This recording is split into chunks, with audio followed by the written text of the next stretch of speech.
inshuti zacu za K.G.E aho muherereye hose.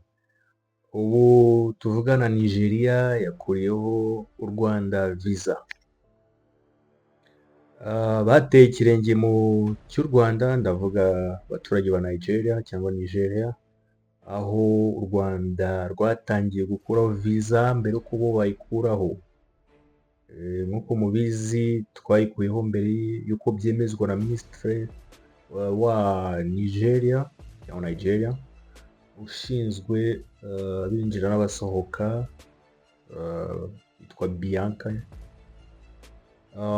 Yavuze ati tugiye gukuraho Visa ku munyarwanda wese winjira muri Nigeria ku gihe kingana n'iminsi 30.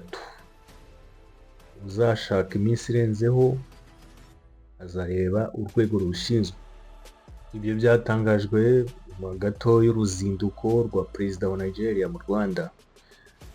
Ariko hari interview y'umugabo witwa Aliko Dangote, ni umuherwe wa mbere muri Afurika kubera ko afite billions Niger cyangwa amafaranga muri Nigeria, ariko akagera mu madolari, nabwo ni millionaire, milliardaire mu madolari.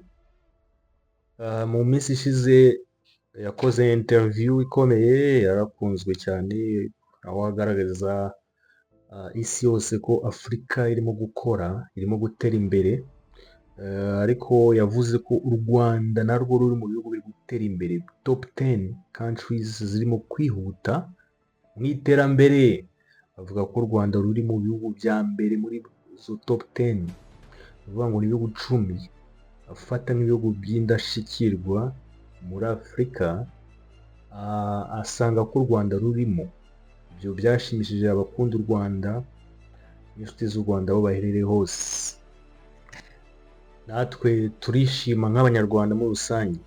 Ni ukuvuga ngo uwo mugabo Aliko Dangote wo muri Nigeria, nkurikije amakuru ari kuri iyi mihanda X, ibitangazamakuru bitandukanye hirya no hino byo muri Afurika, biragaragaza ko ashobora kuba ari we watumye Nigeria yemera gukuriraho Visa u Rwanda, kuko yabanjirije umukuru w'igihugu wa Nigeria. Arubashywe cyane kubera ko acukura peteroli, afite ibirombe bya peteroli, afite izina ku buryo n'ibinyamakuru nka Forbes bihora bimwandika. Ni umuntu udasanzwe, na perezida w'igihugu cyacu cy'u Rwanda nawe aramwemera cyane, niyo mpamvu n'ubushize yari yamwakiriye.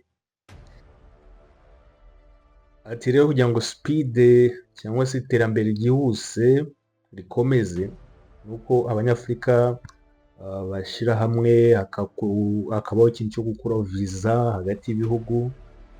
Ibyo biri mu byo yagarutseho ubwo yajyaga mu Rwanda, no muri interview we nabwo yabigarutseho. And Aliko Dangote, umuherwe wa mbere muri Afurika, cyangwa se umwirabura, si no muri Afurika gusa, ni umwirabura wa mbere, tubyumve kimwe, wa mbere ku isi w'umuherwe, Aliko Dangote. Nuko rero Aliko Dangote ati kugira ngo ibihugu bihahirane, ibihugu bya Afurika bitera imbere, nk'uko yavuga ko turi mu bihugu 10 bya mbere muri Afurika, ati kugira ngo bigende neza birasaba iki? Nicyo ndi bubabwire mu kanya.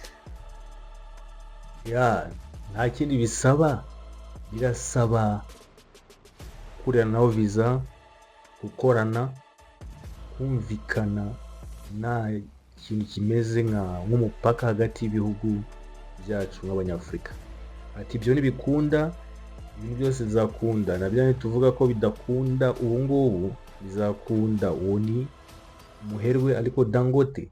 Nk'uko mubizi, perezida wa Nigeria navuga menshi, ariko afite amahirwe kuko afite abakire nka Aliko Dangote. Nigeria bari mu rundi rwego rwa diplomasi, birwa bakorana n'u Rwanda, bakorana na Union Africaine mu bijyanye n'ukuntu ibihugu byahahirana, ukuntu peteroli itahenda cyane cyangwa se ibikomoka kuri peteroli. Nuko rero umugabo Aliko Dangote yatumye icyo cyemezo cya perezida wabo kivugwa, cyemezwa kuri uyu munsi wa none tuvugana. Bikaba ari inkuru nziza cyane ku gihugu cy'u Rwanda, ku banyarwanda, ku nshuti z'u Rwanda n'abanyafurika bose bashaka ko Afurika ivamo imipaka ikaba imwe, igashyira hamwe, nta kibazo kitambitse hagati y'abaturanyi cyangwa se abanywanyi b'umugani w'Abarundi, ubwo imipaka y'u Burundi gifunze karagaciyeho. Nuko rero yari inkuru nziza cyane, uyu mipaka ubu nawe yavuyeho, viza yo yavuyeho, ni ukuvuga ngo imipaka ivuyeho nubwo tudahuza imipaka. Murakoze, murakarama, turongera tubahe andi makuru aryoshye mu kanya.